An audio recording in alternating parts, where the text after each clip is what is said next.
जय जगन्नाथ सांग मैंने आशा कर मो ब्लॉग आपण मानक भल लगुव।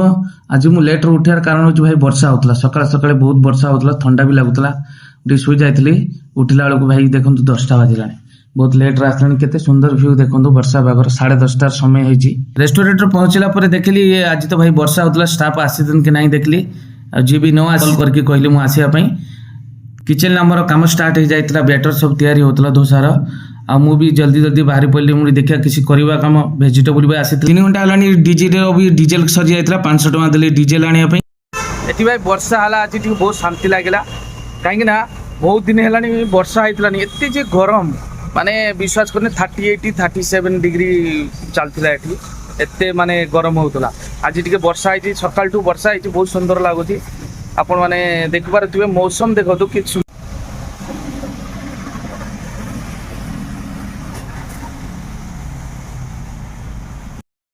आसतु बनेबा मसाला चाय बहुत सुंदर जबरदस्त टेस्टीदार मसाला चाय भाई वर्षा पाक चा टे ना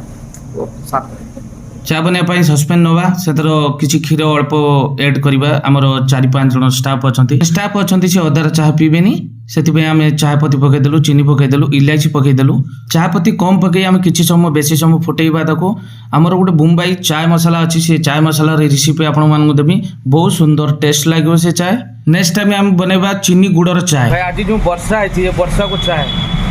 बहुत बढ़िया टेस्ट पूरा मन पसंद चाय चा पी सारिक 11टा समय हो जाता लगे पड़ी कम बर्तमान कस्टमर आसे भाई आज सैटरडे अच्छी सैटरडे बहुत भीड़ हम कहीं वर्षा एटी हम माने बहुत भीड़ हम ऑर्डर आसीगला देखो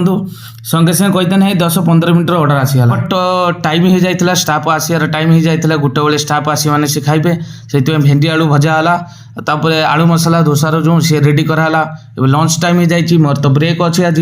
से देखो ब्रेक टाइम केवड़े भीड़ रही 1:30 बेले समय मोर मॉर्निंग ड्यूटी इवनिंग रे आसमी तार भी गोटे वीडियो अपलोड हम आपण माने मो चैनल को सब्सक्राइब करके रखंतु आगो को मो सब डिशेस रेसिपी शेयर